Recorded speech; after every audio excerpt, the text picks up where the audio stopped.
Hello and welcome listeners and viewers there.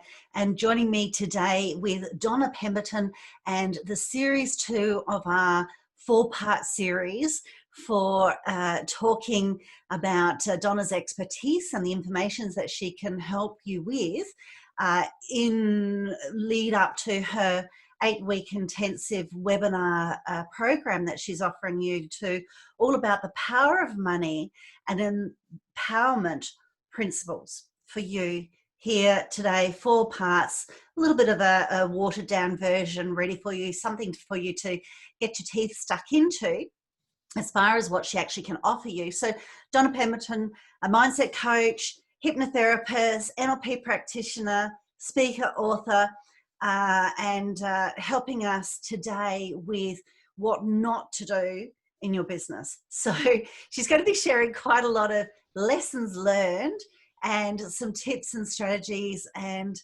advice in and around that. I'm a bit of a frog in the throat today, sorry peoples, but welcome Donna. Thank you, Sonia. Thank you for having me again. Yay. Welcome to the take 2. Yes, second version. Yeah. Okay, so I hope people that are tuning in this time have listened to the first one, and if not, jump back to it and have a listen to what we had then, because some of these things are a bit of a flow on from there as well. So, Lovely. yeah, well worth going back and having a listen to. So, yes, as you said, today we're doing what not to do. What not to do in your business. So, first thing, don't panic. Don't panic. You know, like whatever happens is going to happen. Panicking is just creating unnecessary stress and anxiety, acid in your body that you don't need. At the end of the day, everything can probably be fixed or changed in some way. So don't panic. Some people might find that a little bit easier said than done, because I think some people definitely a bit more of a tendency towards that. So if people tend to do that and they perhaps recognize it, what would be a quick tip that you could give them to help bring that panicness, the percentage of that down? Breathe. Yep. And it's so true. So nice deep breath in, hold it, counting to 3 at least, and then relax. As you breathe out, say the word relax. And if you need to do it 3 or 4 times, do it. A good thing too is to use your hands, like as you're breathing in, use your hands bringing the breath in with your palms facing your body, and then turn them around and push them going out. And when you've got a dialogue going on in your head that's you don't want anything more and you need to let it go, another good thing to do is take a nice deep breath in, and as you let it out, push, let it go. Let it go. And say that to yourself. Let it go. Especially if it's family, like, you know, mother butting their nose in and stuff like that. And you just have this dialogue that constantly runs in your head that, I mean, we think about stuff that's not even happening and not even there because of anxiety and stress that's created. You know, it's that whole false experiences appearing real. It's fear. So, and don't worry about stuff until it happens. And even then don't worry, because it's going to pass. Are you worried now about stuff that happened 10 years ago? Can you even remember what it was? Or 10 days ago? Sometimes. Has worrying fixed it? No. Exactly. So the only thing you can do is sit down, write it out and strategize. Put your fors and against. What can I do? Everything's really an opportunity in some way or another. Sometimes it's hidden. Sometimes getting to the other side of it, you can learn what was that for? What's the lesson I've got in that? What was that for? What am I supposed to be doing right now? What is it about it that's teaching me so I evolve? So what, you know, at the moment, everything that's going on, what is it teaching you? How vulnerable your businesses really are. How vulnerable your job really is. It's not that as secure as people think they are. You know, nothing is secure. There's no guarantees in life other than death and taxes. Yep. That's it. Yep. I learned that lesson in the first year I got married and built the house, and recession 89. And, you know, I don't believe, really being secure other than your skills and your knowledge and experience and how to build upon it. Yeah, exactly. And exactly. You know, and monopolize on it. Yeah, yeah, exactly. And Mm. you have that wealth of experience of what happened to you back then to use into the rest of your life to go, firstly, I'm not going to let that happen again. Yep. So, you know, you put things into place to make sure that life is different. And sometimes we can sit back too and look at life and go, okay, what's my end game? What is my end game really Mm. with my life? Like, Yep. what do I want my retirement to look like, and how much is that going to cost? So I'll stop there because we'll talk about that next Okay. week. Yeah, that's actually, yes, the next series in the number 3. Yeah. Yes, so it's the finance and super and insurances and all that kind of stuff. So Yeah. today's about what not to do. Yeah. So don't wait. One of the things not to do right now is wait. Don't wait until it's all over and then Mm. you go back and start to put the fires out. You need to start talking to your bank, your landlord, your suppliers, your creditors, and your debtors now. And take good notes. Take down names and dates and times and who you spoke to and what they said. Take good notes about everything and everybody you speak to. The reason I say that, especially talking to your suppliers, some of them you probably still owe money to, but you want to know if your suppliers are going to survive as well. If they're not going to make it to the other side of this because they've got nothing in place, you're going to open your doors and you're going to have nothing to sell. Mm. So speaking to everybody and finding out where they're at is going to help you know where you're at. So everyone needs to get onto all those people and find out the big picture of what's going on for them so Mm. that you know what's going on for you. Your debtors, who can pay what, Mm. and how long is their position going to stay for? Mm. Are they envisaging that they're not going to be open and they're going to go bankrupt in this time? In which case, you basically can write off that debt. Can they pay something towards it? You need to know these things. Mm. You know, because some businesses are not going to make it. No, unfortunately. Our listeners are going to make it. It's everybody else, all the people in the other side of the country that are Yeah. not going to make it.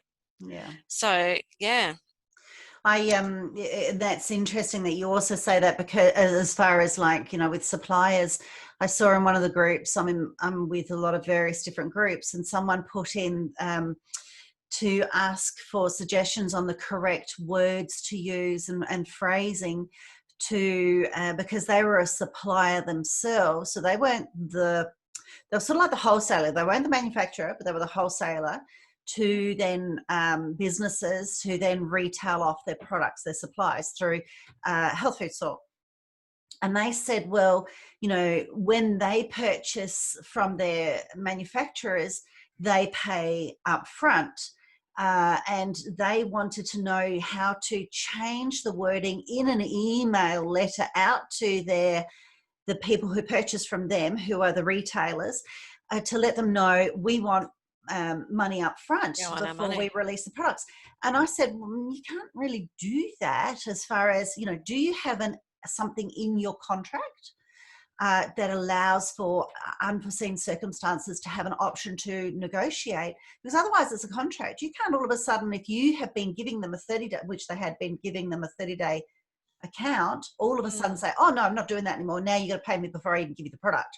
Like, that's just too much of a turnaround too. So you know, this is where, and it's such a, you've got the law, and then you've got unusual circumstances like now, and a lot of people weren't necessarily prepared for that with the various types of strategies or contracts. So this is where we really have to talk and negotiate with people more on a human level and face to face, and have a human contact and conversation with them, because you just can't put it in an email and send it off either. Yeah, actually, I've got a good example of that just with my body corporate. Yeah. Now, I've suggested to our body corporate, because I'm on the committee, of course, um, I said to them, when the next body corporate's due, how about we keep the discount in and we don't charge interest for late fees? Yeah. We don't need the money. Yeah. We really don't need the money. And also, it's going to stop people putting the houses in this complex at the front of their mind, stressing out and then putting them on the market. Mm. There's 50 units in this space. We don't want them to then put half of them go on the market because people can't simply afford to have them, on top of the fact that people in them aren't paying rent. Mm. Now, a blanket letter went out, and I did read it, and it was, they were talking about lifts and, operations of things still going and all that kind of stuff. And I sort of thought to myself, if you guys think you're going to make it through this as the big ogre when we vote on whether we keep you going forward, you're kidding yourself. That's right. Because the way you treat people now is going to have a big impact on the way we treat you going forward. That's right. And I know the girl that I've got the most contact with is under the pump, but I turned around and have been asking a couple of legal questions lately on something to do with one particular property that's trying to buy a piece of body corporate land. And another lawyer had spoken up and said, hang on, they can't do that the way they're doing that because the body corporate's still liable if somebody hurts themselves. So we had to go back and find out from our existing one, and she's actually got a bit shitty that I'm pushing the point. But I'm like, lady, at the end of the day, you're not the one that's going to get sued. So your performance is in review right now. Yeah. So, and this is the thing going down the line, like your supplier, their performance is in review right now. That's right. That's right. Because it's not just about being in survival for yourself or your own business, but it's helping your end users, your customers. They're in survival too.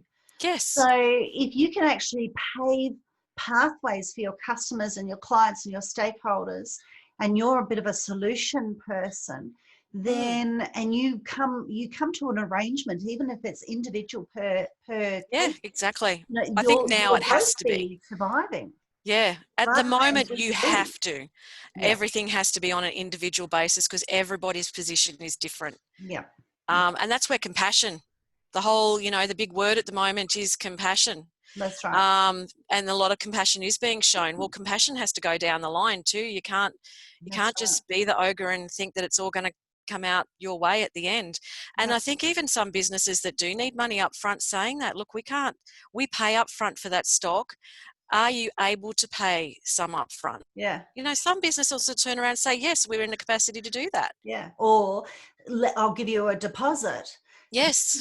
It's if I was the retailer, I'd say, hold on, you're changing the goalposts on me. These are the terms and conditions I signed up under, and I'm not in a position to be able to do that. Straight away the walls go up and people get their noses put out of joint. They'll go, oh, I'll go and look elsewhere, rather than if it comes to, look, this is our situation, can we come to a negotiation? I'm all for negotiation. I'd say, yeah, sure, let me pay a little bit over time as deposits. It's that winning. I think we spoke about that yesterday, didn't we? You get more flies with honey than what you do a stick. Yeah exactly. Exactly. And I mean, some businesses aren't going to have the contract with their supplier. They are going to be paying, before the supplier did say account, now the supplier is going to be able to change their terms and say, look, I'm sorry, but it's going to have to be a certain amount or 100% upfront because there is no actual contract about it. But then you think about that with your business too. How do you want your business perceived going out? So if your supplier is doing that to you, what can you do in return going out to change things for you? So when you're talking to the supplier on the phone, you don't have to say yes right now to anything. You can say, oh, look, I'm going to have to go away and have a look at that because it's not in my budget. I've actually written that down. Best words ever. It's not in my budget. That's a lovely way of saying no. Okay. It's not in my budget, and it sticks within the abundance side of things. If you've got a budget for your business and this is the way you run, which everyone should have a budget for their business, and especially costing out, have the budget for their business, then at the end of the day, no, that doesn't fit in because I need this to happen for that to happen. So, interesting times. I think a lot of people are going to learn the hard way at the moment. Yes, unfortunately. And then I think also there's a lot of other people that will learn how to become better at negotiating. Yes. Solutions. Yeah. Oh, I just got shivers. So there must be a lot in that. I should turn the fan off. This Queensland weather, it's hot up here. Lucky you. I'm wearing thick hot socks down here in Melbourne. See, I got the 3/4 pants and the no sleeves. Oh, gosh. And the heaters on this morning. And the ceiling fan going. Okay, so you might not, going back to your creditors and everything, you might not get the outcome you want, but you'll know where you're up to. And that is the main thing at the moment. You need to, like I rang my mortgage company and said to them, what are you offering? Now, I didn't need them. I said to her, look, I don't actually need to do anything. I just know I want to know what's available. What are you doing? And she said, we're taking everything on an individual basis right now. And I said to her, look, I've got a lifeline, but it's good to know. It's good to know. Now, my insurance, for business insurance, yesterday, so one of the things I've written here is don't go cancelling your essential insurances like building, contents. You know, looking back at where you can cut your money back at the moment, look at insurance, but don't cut your essential ones off. The last thing you need is to not be using your business, so you're not paying for contents insurance and then the premises burns down. Yes. You've lost all that furniture.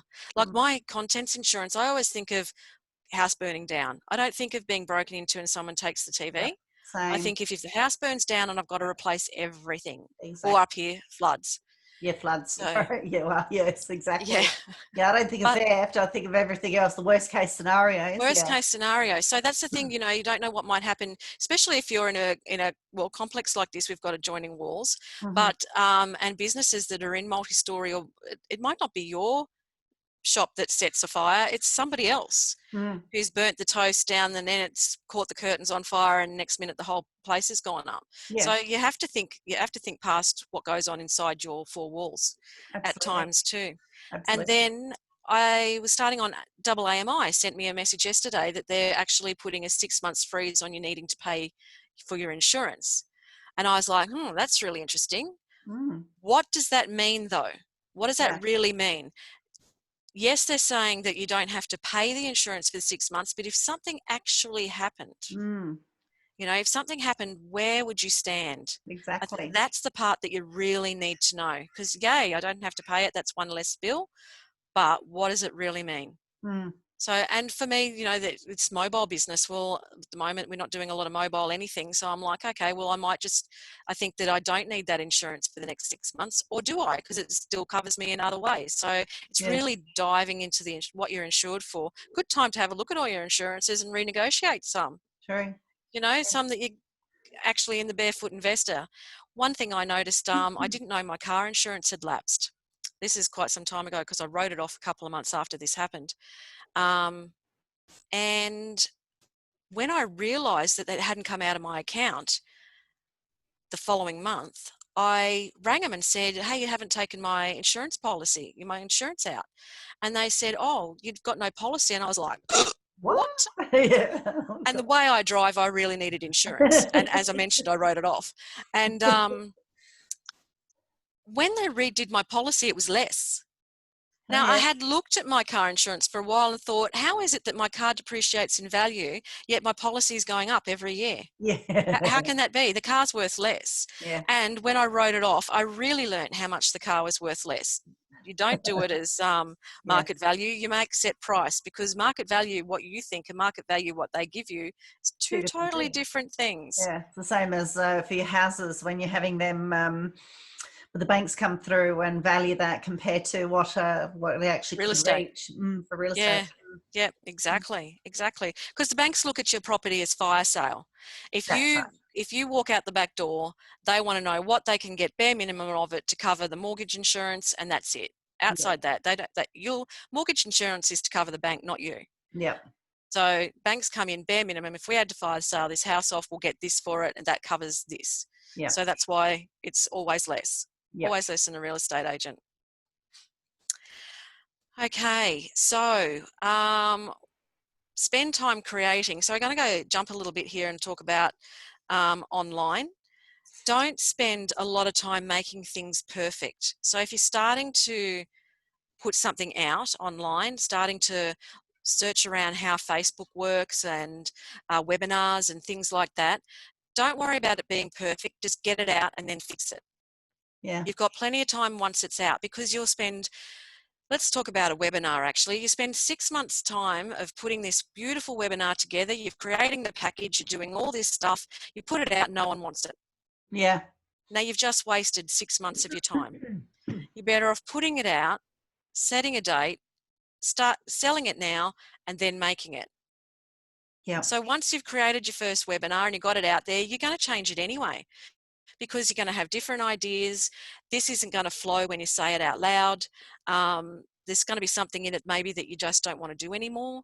Like I was talking to a beauty salon, this is a long time ago now actually, and she said to me, oh, I absolutely hate doing people's feet. And I said to her, why are you?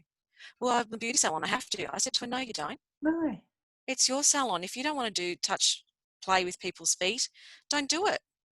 Yeah. Don't do it. I said, there's plenty of other salons that are going to do it. They can go and get their feet done at, one of these other nail techs. Yes, it's a tiny bit of your business, but if you're so busy doing everything else and your foot client is only coming to you for that, let them go somewhere else. Yeah. Really, because it's when you work out the time it took and what she got in return, it was not worth it. Yeah. So if there's something you don't like doing, don't do it. Even in your businesses now, is there something, your business has evolved in a way and there's this piece of your business that is not making you the money, it's high cost and you don't like it, get rid of it.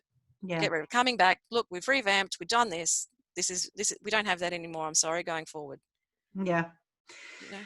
Yes, I think probably for some people it can be that little bit of a fear, but what if, and that's that whole, trying to be something to and do everything for everyone, and you become so much of a generalist, you get overlooked anyway, rather than being so specific. And that's exactly it. Instead of being a specialist in your business, and how much resources are you putting into that space that could then be converted into what's actually making you the money? And in which case, the little bit that you were making there is going to be made tenfold somewhere else. So, time is money. Time is money. Yeah, everything's a dollar value, really, isn't it? If you convert your hours into how many dollars. Yep. That's right. I know that's what they say, like free webinar. Well, yes, it is, but your time is money. So you might be on that webinar for an hour and a half. Yep. But that's hour and a half of your time you're not going to get back. Yes. So in a sense, it's not really free. Yes, you've learned something in that time, when we hope. Just like listening to us now, I hope that people are getting, good value out of what we're saying, and things are, even if exactly what's being said isn't coming, I hope people are getting other things that are springboarding off it to say, oh, it's making them think of this and think of that and think of other things, because we're generalizing a lot in our conversation because we can't cover everybody's business. There's so many different types of business out there. There's people that have always worked from home and had cottage industry through to multi-business corporations, and there's all sorts of types of business out there. Yeah. So that's right. Don't try and do everything yourself. So speaking of cottage industry, Facebook alone is, you'll find out why I rabbit on about Facebook a lot. Facebook alone is 20 hours per month of basic scheduling of posts 3 to 5 days per week, from creation to making the schedule. And that's scheduling out a month's worth of posts. Yeah. That's just filler posts. That's not putting other things in that are information based and all that kind of stuff. That's working out your calendar.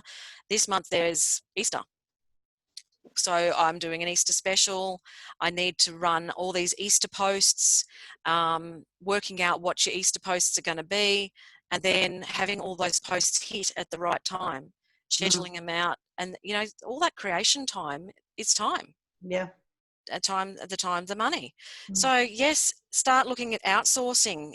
There's people on Airtasker, there's other sole traders out there that can do that for you, and there's overseas stuff. So I don't like to send people overseas.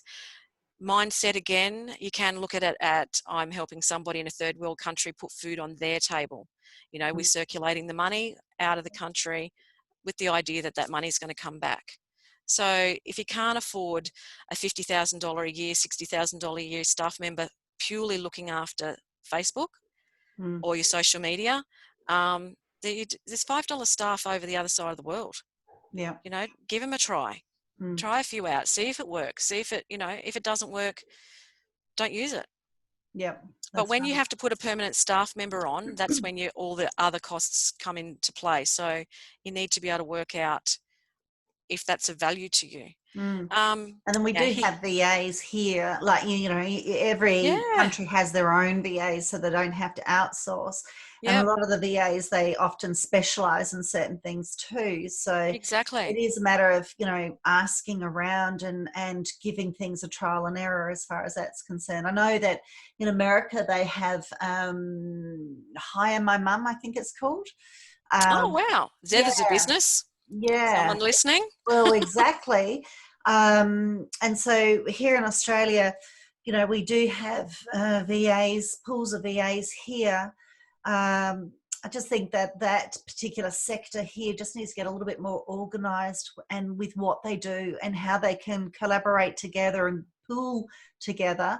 Um, and certainly, yeah, we do see them overseas and the various different countries there with the other sorts of platforms. But then you are having, and I have certainly dealt with them as well, there's that little bit of a clash with the language, but it's even how it's interpreted.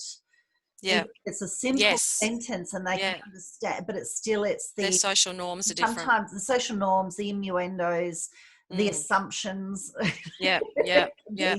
come The a one bit. thing about scheduling, if they're going to schedule out your posts, is that you can go into that schedule post and have a look at it. So grammatically, they're not going to be always correct. I had a friend whose brother works in Singapore, and he used to send the business letters over to her. Yeah, She, like his staff would write them over there. He'd send them to her because it was someone in Australia that was the end person it went to.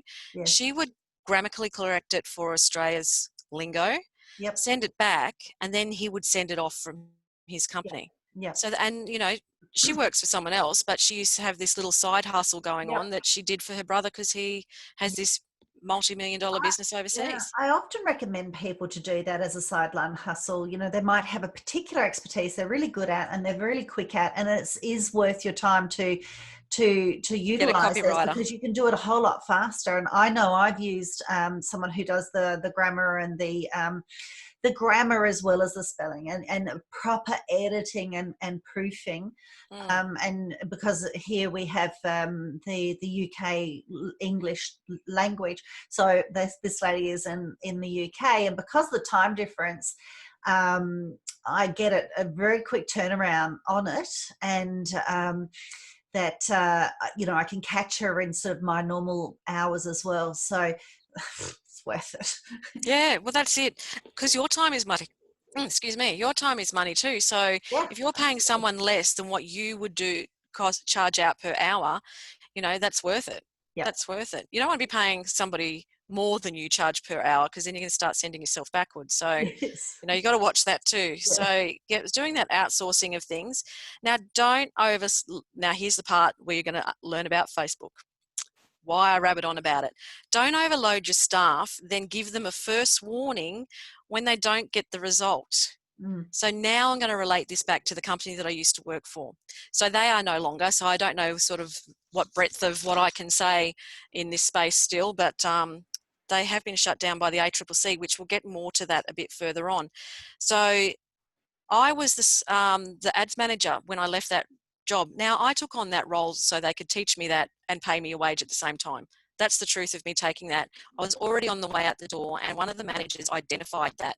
So she decided to offer me the role from the sales role I had to become the ads manager, to Mm-hmm. keep me in the business. So, smart girl. But my agenda then, knowing that everybody that has sat in that seat has ended up out the door. So my agenda was, I'll ride this pony until I get bucked off. I will learn social media at my boss's expense, and then I'll go. Now, my role was to build new franchises to break even using Facebook in 6 weeks. Wow. That's why I tell people Facebook, Facebook, Facebook, because it Yeah. works. Yeah. It works. Now, the reason that I'm saying about overloading your staff, now everybody listening knows you cannot build your business in 1 hour a day. No, no. That is not, if you think you're going to get a big business built out of putting 1 hour's effort in per day, you're kidding yourself. I had 11 franchises to look after per day. So technically, to me, that's 11 hours work minimum. Yeah. Now, I was only paid to be there 7.6 hours Yeah. is what the official being there is. So yeah, they were getting 2 hours a day out of me to help build these businesses to break even, and it's completely doable. It was membership based, so, and I've going to go into that side of it a bit further, but in the end, because my bosses were getting their butts kicked because it wasn't working, Yeah. they decided to kick my butt, and with my personality, I turned around and said, okay, see ya. Yeah. Yeah. Yeah. Don't you love it when they pass the buck, you know, the kick Yeah. butting, you know, it just It keeps goes going down the down. line, Yeah. down the line. Now, the thing was, the topic of conversation that they'd given me too many franchises to look after at once had come up that many times it wasn't funny, but it wasn't being fixed. So Yeah. meanwhile, I was sitting there with my head down, bum up, constantly looking after the inquiry that was coming through Facebook. And sometimes, it was 3 hours for one business Yeah. of just answering people. And my answers, a lot of them were copy and paste. Yeah. Copy and paste, answering what they said. We couldn't answer by a bot. It wasn't 100% successful for us. And the other problem was we didn't have time to stop and create the bot. Yeah. How ridiculous is that? So, and there was a team of us looking after Facebook. There was a team of, I was the main person. There was another girl that was the training manager. She would create a few things and put them on. And then I had somebody else that was actually creating the pictures. So, we had 3 people looking after that. The what do they call them? People that design things. Graphic designer. That's it. We had a graphic designer looking Yeah. after that, and she looked after the business's Facebook, and I looked after all the franchises' Facebook.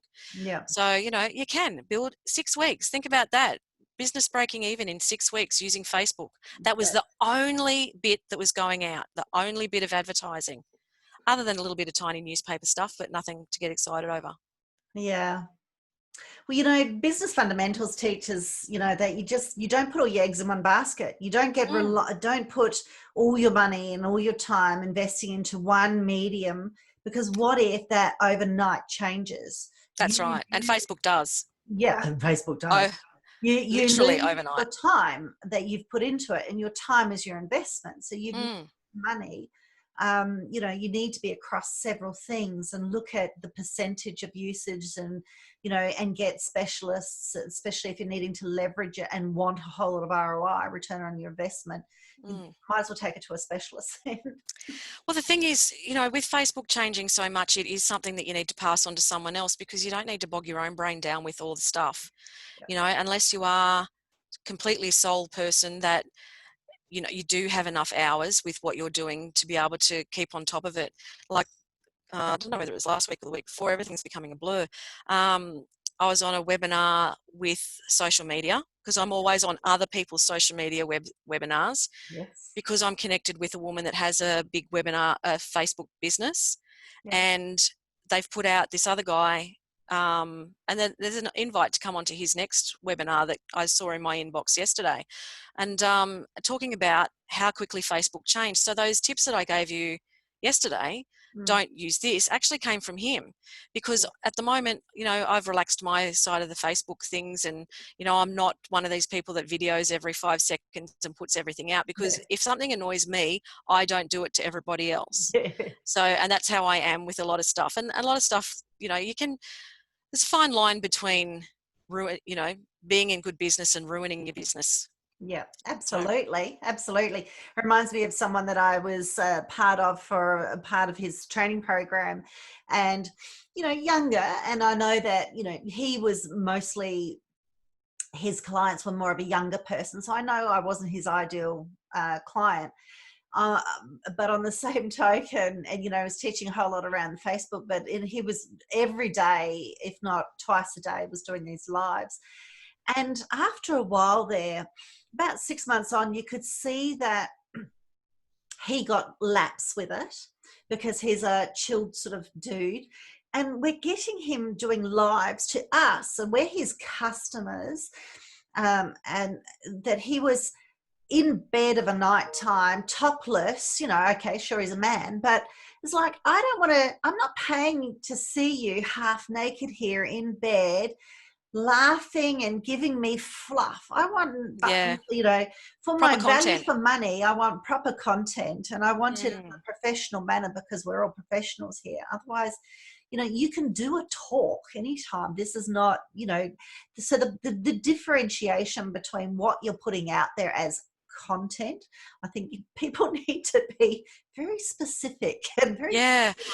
And I think if I kind of get a gist of who you might be talking about, in maybe not the specific person, but the company that they come from, is an age thing too. Like older people, younger people might get that away with it. If your audience is older, they're going to look Yeah, at you and think, "Mate, come on, yeah, put a shirt on, be yeah. professional." That's right. That's You know, right. and I, it's probably the same company. And I had an interesting discussion with them about being an older person that your market, you're talking to, and the way you're speaking isn't good enough. Yeah, yeah. Because you have to be market specific. If your That's right. clientele is young, be young. If your clientele is older, be older. That's right. If it's mixed, find the middle line. That's right. But lean towards your older people unless your younger people are spending more money.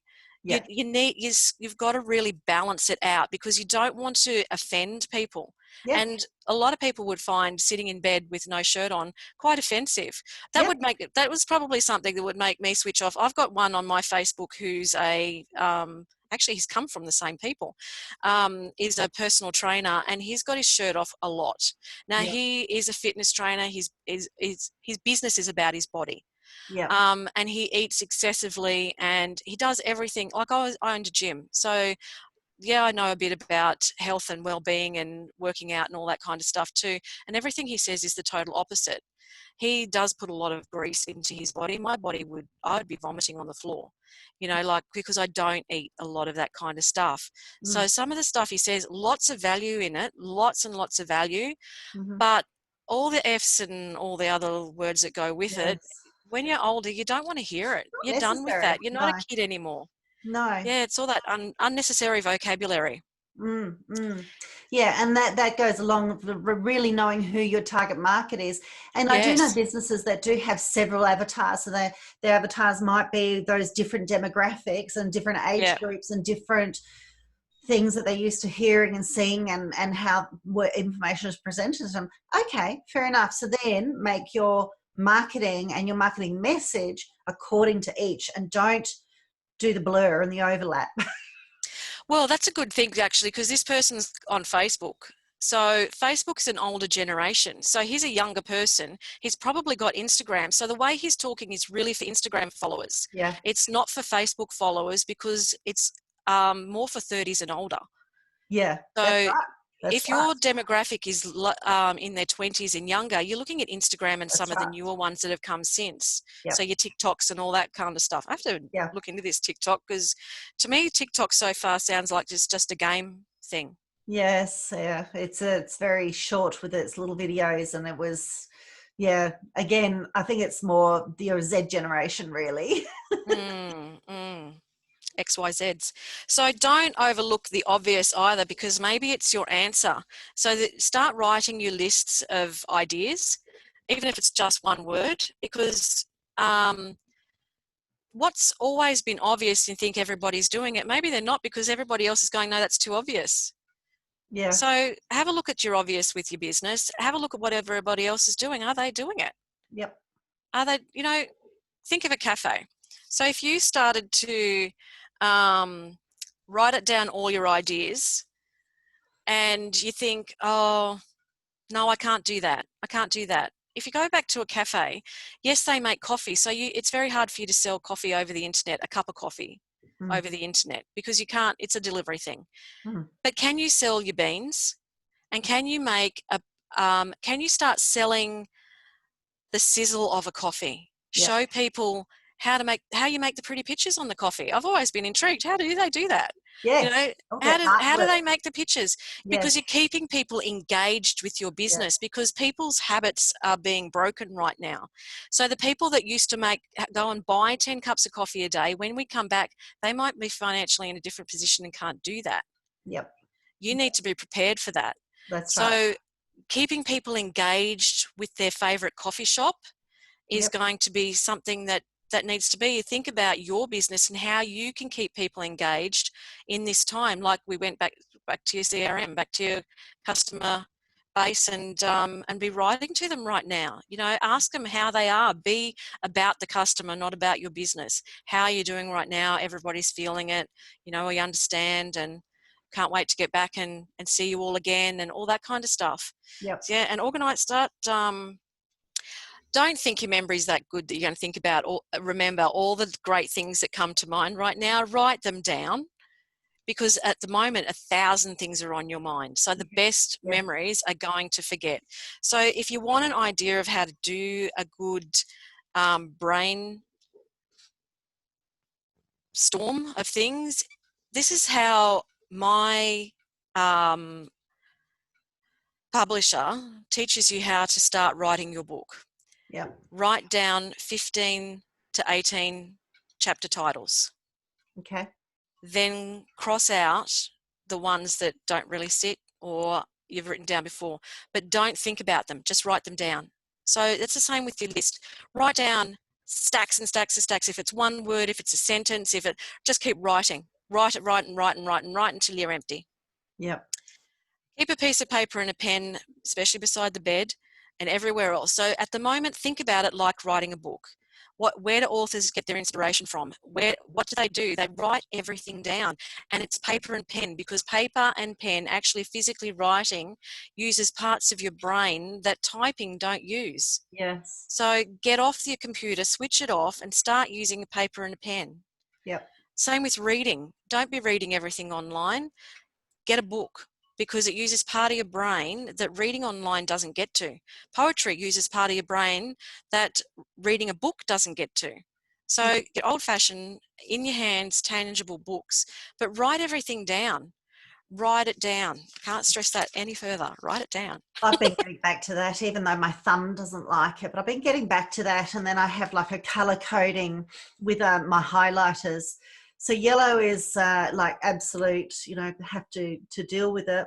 My orange is, I've got to come back to that. So I have a way of how I even Excellent. either strike it through, and that's the initial, and then when I'm going back and I've forgotten something, it's a circle around it, and then when it's done, obviously it's a big diagonal strike through. through. Yes, Yeah. and that's when you crack the bottle open, because it's celebration time.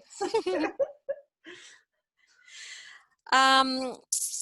We're going to go into property now. So don't pay for a waste of space. Yes. So don't have your business in an expensive area if it doesn't need to be.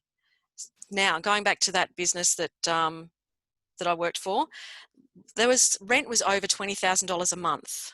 Wow. Now, can you imagine that on the mind right now? Yeah. Over $20,000 a month in rent. He used about 3/4 of the space. There was about 240 square meters that was completely empty. Yeah. There was a little bit of storage stuff in one corner, completely empty and unused. How ridiculous. Now, I worked for him for, was it 2 years or a year and a half maybe? Not 100% sure. And in that time, right at the end, they started talking about putting offices in that area, building little glass cubicles to utilize the space. So, okay, your business might be small now. Don't overdo the space that you're in. Do your what is it going to look like in this many years' time, because that's when my rent is going to be due. And then, do I need to increase this space? If I change things, this and this, will it fit better?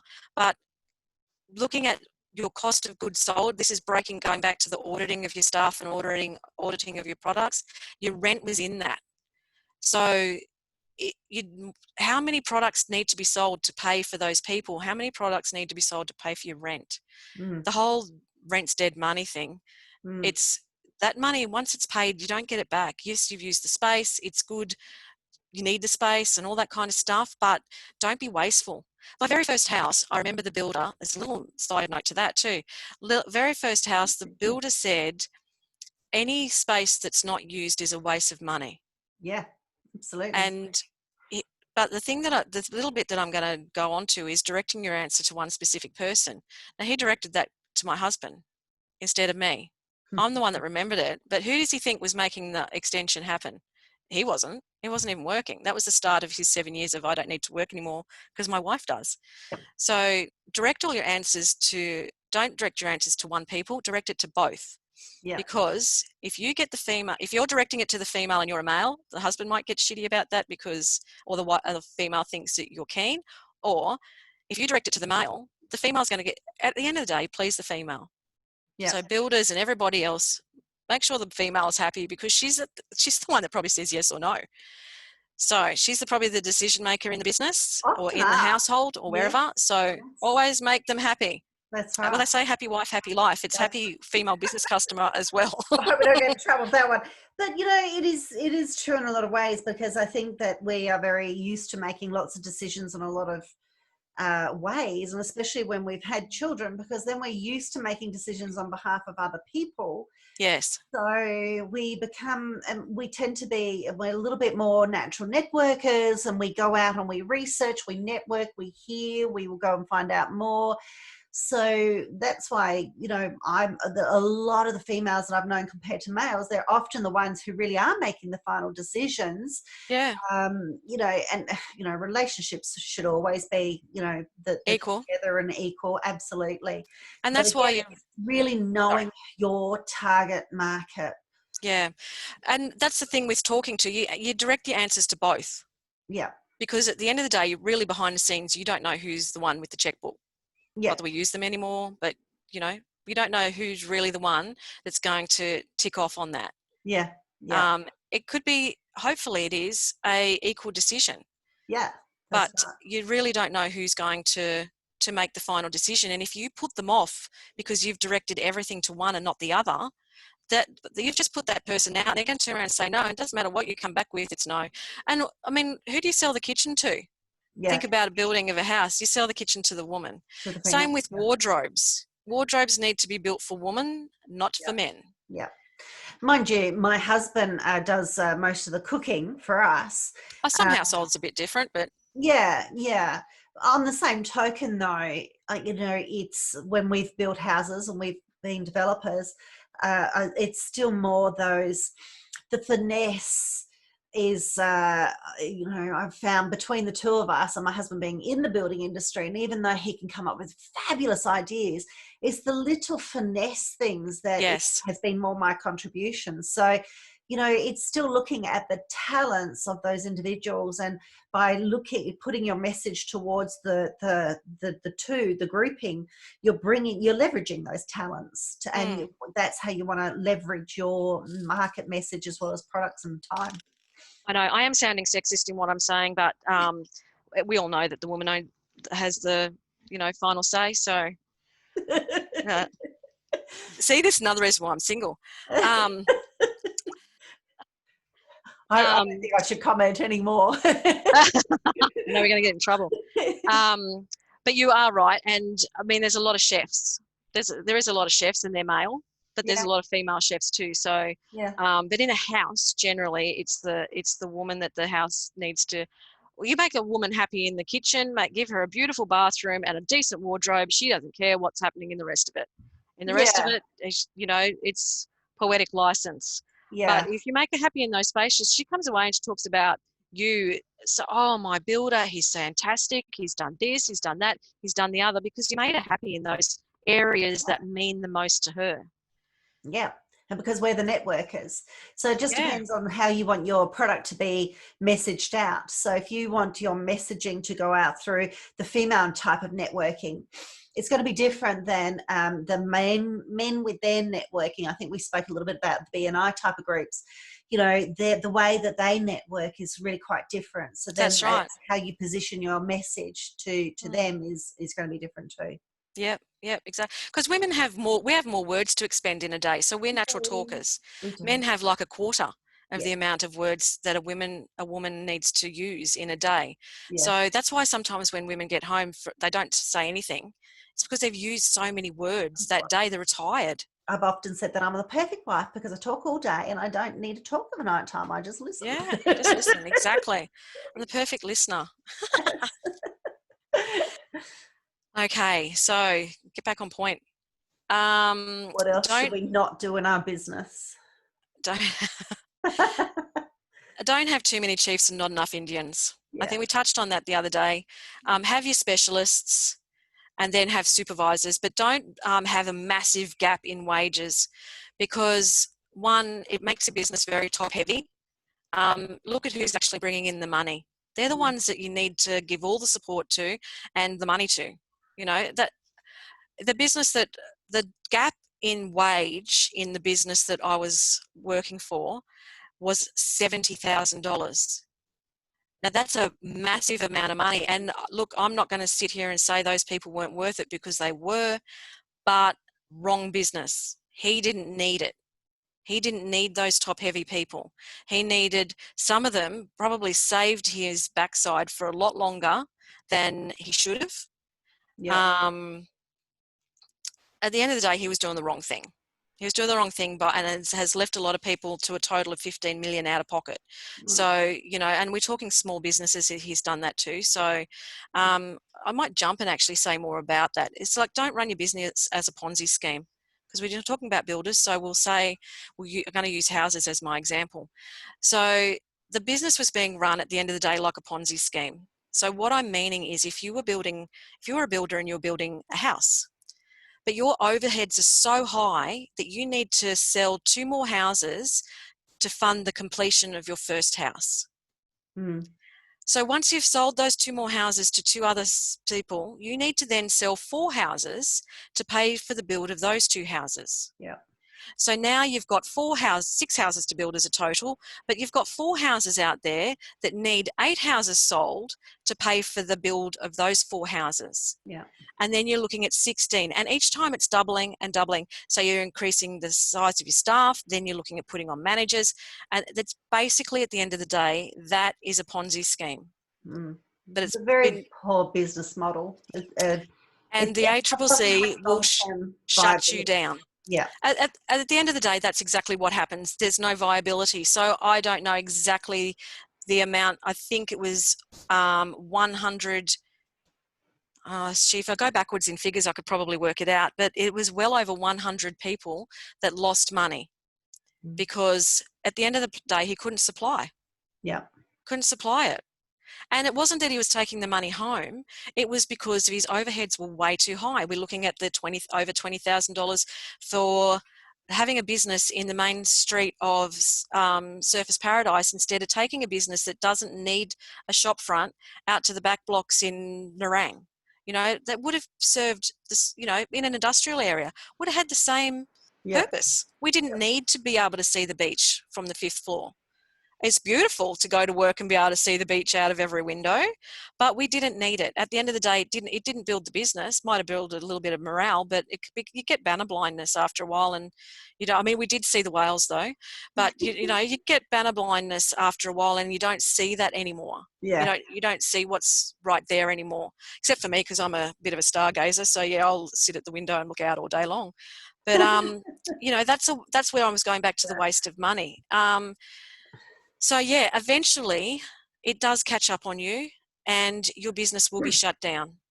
You know, your customers are going to start to complain. They're going to go to the ACCC. The ACCC is going to come in and check you out and shut you down. And then the fat fines start. You end up on current affair, and it all looks terrible. And what I'm saying is exactly what happened. But it Current happens a affair. lot. That's how because I'd already left them a year and a half, because I could see it while I was in it. So you have somebody like me as an employee. That's why I don't have someone like me as an employee. I could see it.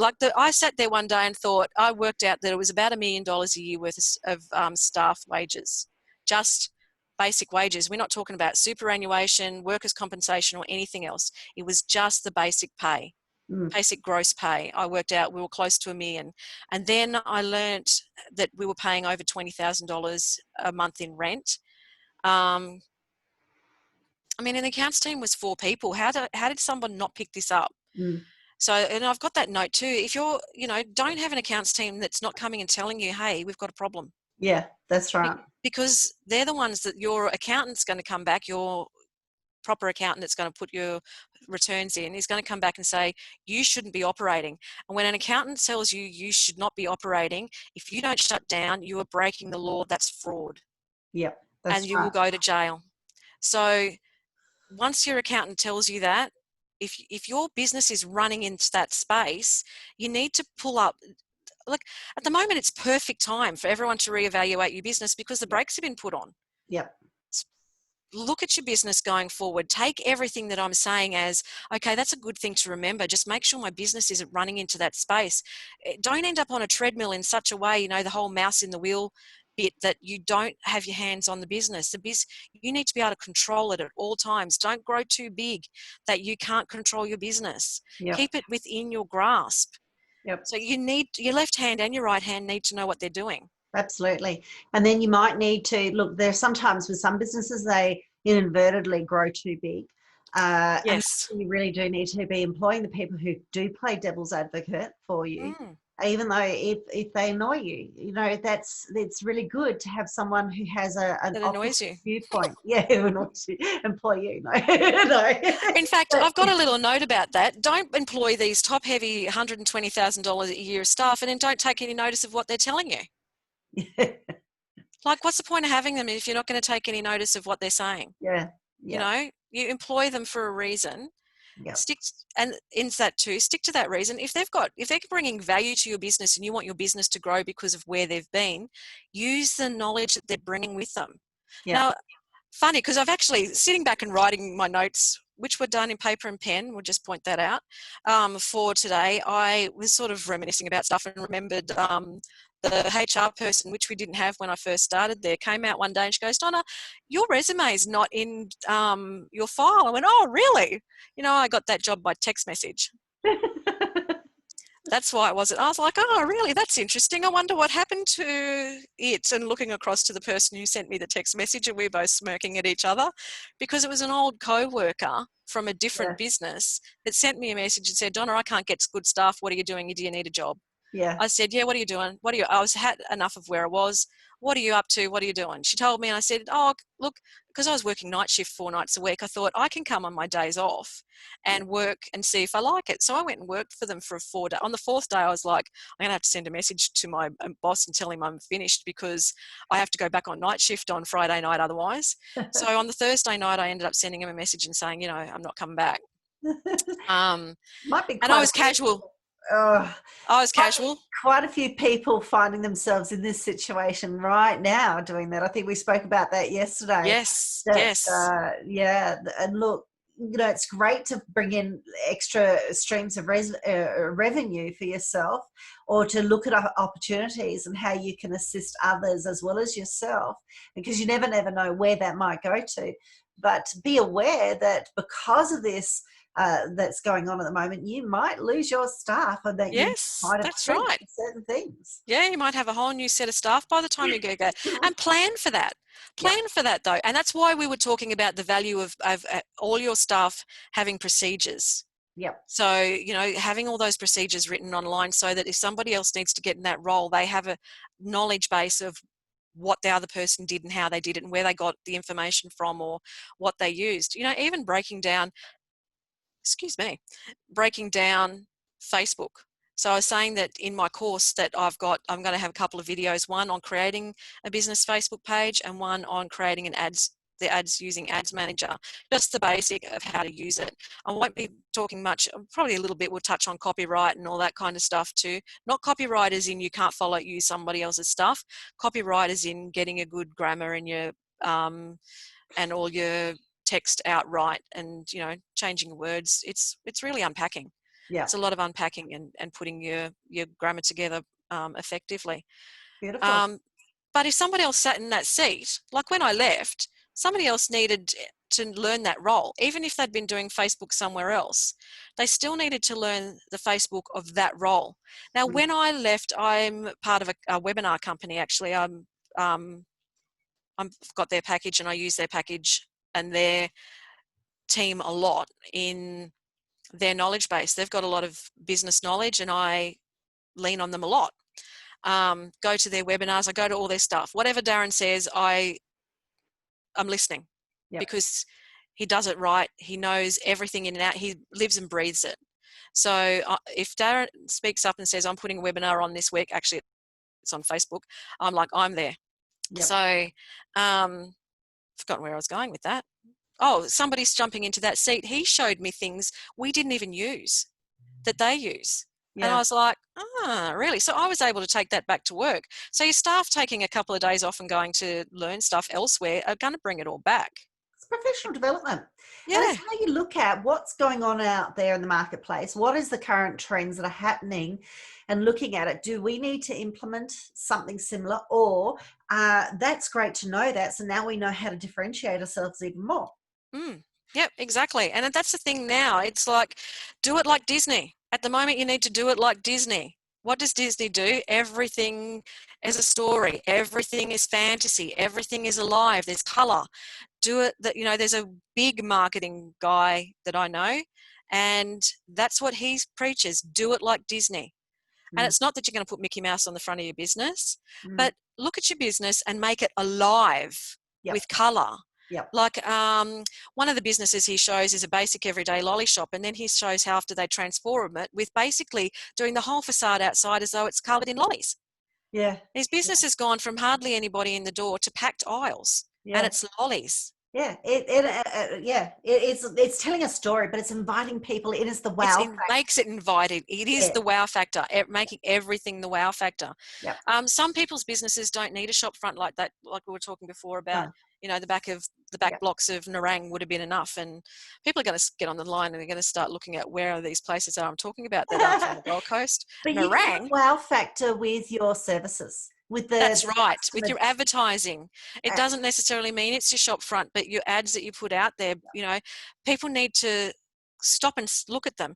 There's a business that I was associated with about 5 years ago, we're coming up to, and he said, take a close look at my ad. He said, what about my ad keeps drawing your attention to look back? And what it ended up being was he'd made it was his own photo in the profile, and it was him pointing. So you got this whole body length in the photo, but his eyes, he'd made them out of oversized. One was bigger than the other. And he said, because subtly, you keep looking at it, you can't work out what it is. It's something that keeps making you look at it.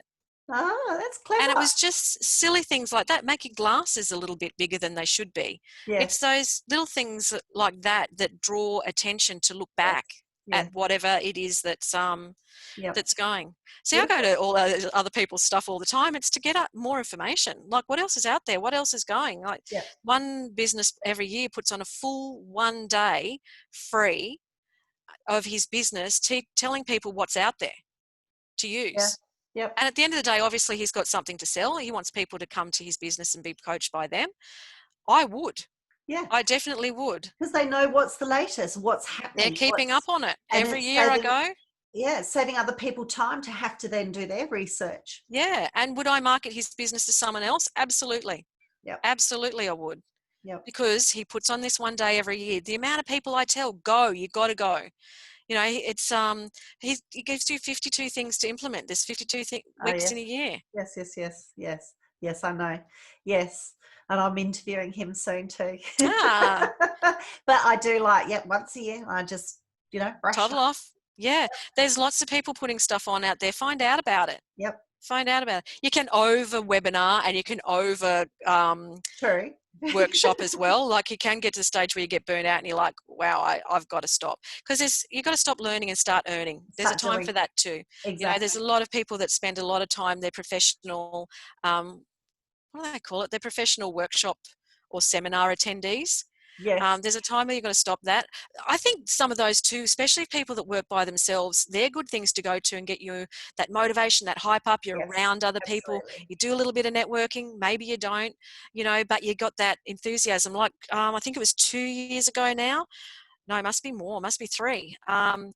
My birthday was the same time as the NAC was held in Brisbane, the National Achievers Conference. So on my actual birthday, I spent that with 6,000 people and Anthony Robbins at the front. I couldn't have booked it if I tried. you know, a day like that. Everyone's Yeah. bouncing off the walls. Yeah. There's lights, there's sound, you know, it was How the best exciting. Yeah. birthday ever. Every other birthday, people even forget for me to even bother organising a cake. You know, like Aw. I said this year, because I'll be by myself, obviously, the cruise has been cancelled and it's a milestone birthday this year. I'm making myself a, mind you, I'm not allowed to have cake. Like I'm not a cake person, but I can't have wheat and I can't have dairy, but I'm having a Mars bar cheesecake for my birthday because I'm Ooh, making it myself. And nice. no one else is here. Oh, I've got a friend. He'll be off his ship, so he should be able to come and eat most of it Well, this is the if thing, they let him in. yeah, that's true. This is the thing, as business owners, we do also need to have those little down times, and those times when we do treat, gives us Absolutely. a Oh, treat. I've got a note How do about we that. rejuvenate our batteries? So, Yes. there's the physical and the tangible. There's also the IP and to network and to meet and to collaborate and reach out, and so important. Yeah. So Absolutely. you've really brought Absolutely. us a lot of really good tips and lots of experiences and pearls of wisdom in amongst that, so that we can look at then what are the parallels of that we can draw some lessons from and help us in our current state in our business, or that well, okay, we haven't experienced that, but you know what, we're never going to want to experience that. Thank you very much, Donna, for this. Yeah. Thank you for bringing that to my attention. Yeah, never Yeah, well, that's thought the of that. thing. I'll make sure. Yeah, don't neglect yourself. Don't spend money you don't have. Yeah, Don't put business before your loved ones. You know, look at what you can teach online. Make a YouTube channel. Write the book that you've always been wanting to do. Write the book yep, now. If people need help with that, I can certainly help them with their book. Um, can your business sell memberships? yep. Sorry about my dog in the background. There must be a Delivery. delivery, because that's what we're having to do now, is to get things delivered. It means it barks more. Oh my gosh. Yeah, exactly. Exactly. So is Yeah. there, before we just finish off, is there any last minute thing you might want to say to our listeners? Oh, I started throwing them out actually. Yeah. So yeah, don't neglect yourself. Be patient. Use this time to redesign your business, reinvent yourself, collaborate on your reopening, your rebranding, your remodeling. Have the party and invite everybody over at the end, because what you want to do is have your business back to front of mind, because it's that habit breaking time now. 21 days to form a habit. At the moment, people's habits are being broken. So Yes. they'll forget where they went. You know, they forget that they used that shop at lunchtime or that thing, because they'll start to do different things. They'll Mm. forget that the habits are gone. Yep. So it's an exciting time, really, in a sense. I mean, It it's a is. terrible time for the obvious reason, for the Yeah. coronavirus itself, Yeah. but it's an exciting time for business to use this time to get yourself back there in a different way. So, and It's a I state threw of out there, evolution. yeah. So I did say, don't put your business before your loved ones. So next minute they've moved out, you'll end up like the song "Cats in the Cradle" by Harry Chaplin. Mm. That you did have your kids for a reason. They're not an accessory or a decoration. You do need to put time into them and live the reason out that you had them for in the first place. Mm. You know, don't put business first. Mm. Don't bring the angry part of your business home and take it out on them. It's not their fault. They're the innocent ones in this. Yeah, especially And because we're working from home a whole lot more, so we do need to yes, so and sort the tempers are time. going to be at the top at the moment. So don't justify the thing to make it right in your head. Yeah, they are innocent. They rely on you. They need you. Yep. And don't neglect yourself. You Yep. know, run the bath. You're at home. Run the bath.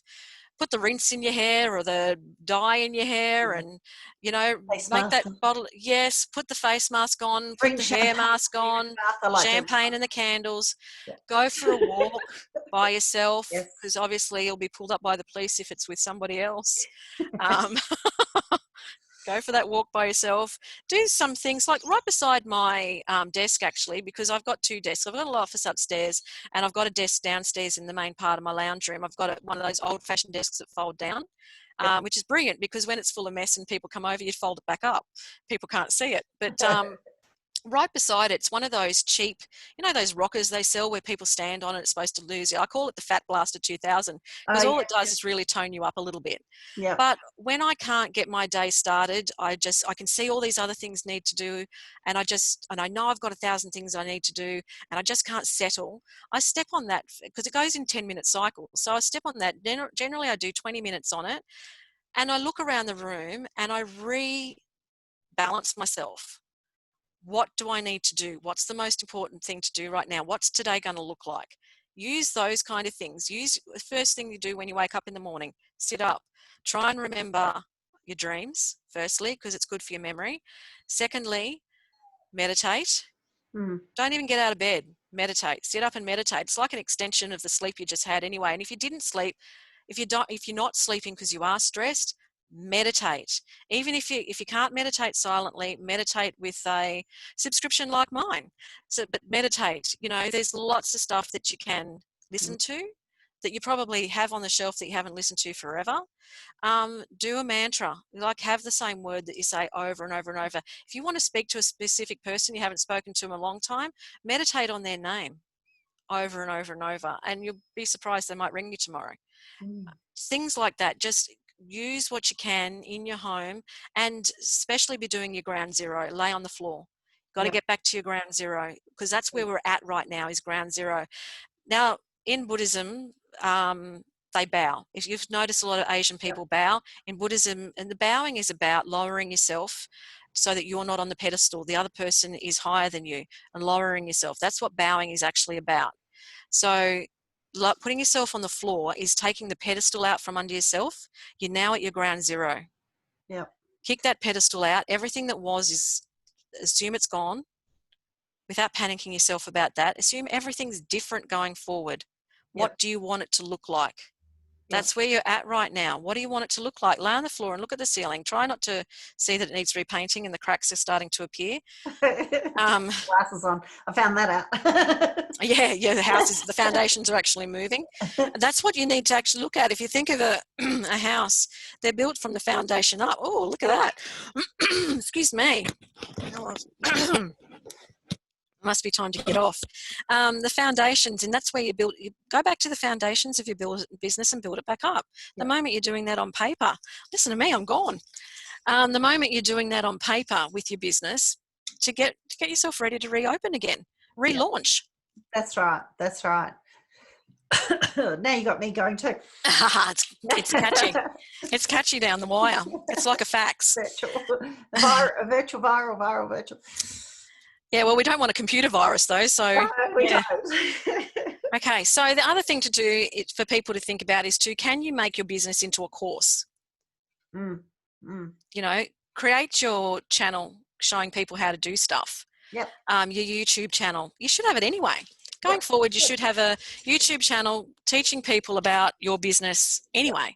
Yep. And any of the information that you have in your head, any of the skill sets, you can repurpose it into a product/service, or a course, or a little mini kit, or a book, or a book.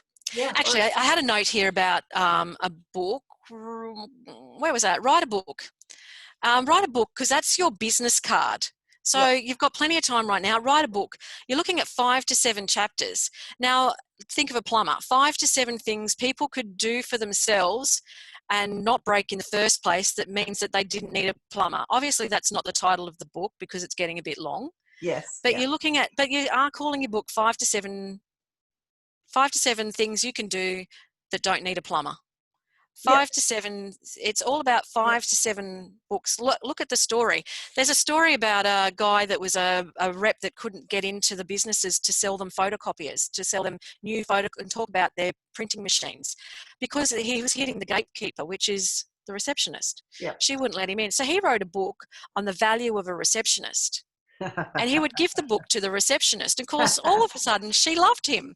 So, yes, he would get past the gatekeeper and be able to see who he needed to see to be able to sell the photocopiers. Now, so everything that we're talking about in this time frame, these are times when you springboard off that. Where am I having trouble getting that barrier knocked down. What can I do to get around it? What's the gatekeeper in that space that I need to get around?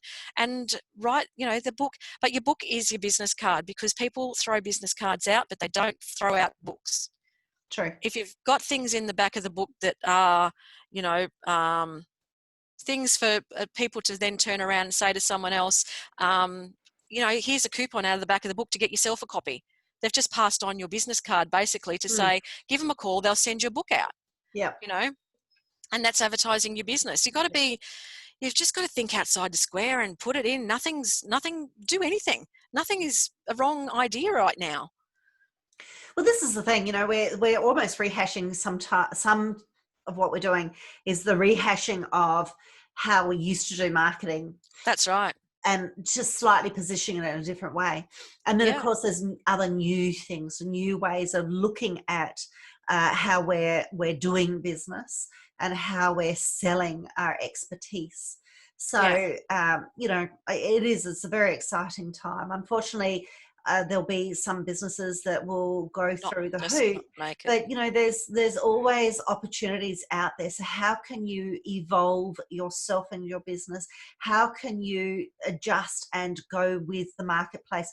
Just like I remember doing some trainings for some people who were with one of our manufacturers for cars here. And they said, oh, well, look, what does the future hold? There will never be any of jobs available for us here, Sonia. So why is the point learning this? We're not going to do manufacturing here. It's like, well, but people still need to get around from point A to point B. So whether it's the car that we knew or whether it be a different type of a car, so you might still have a job in that industry. It just means the medium that you're using is going to evolve and change. So therefore you do need to build the skills around how to forecast, how to be a visionary, how to be more adaptable, how to be more creative and innovative, and not see things so pigeonholed, because certainly, in the next 5 to 10 years, and I've been banging on about this for quite some time, jobs and business is going to be extremely different in 10 years time. Yeah. So 5 years time, 5 years time, in 5 years time, well, it's 6 very months different. time. Yeah, and right now we've got the 6 catalyst months. ready. Yes, so, absolutely.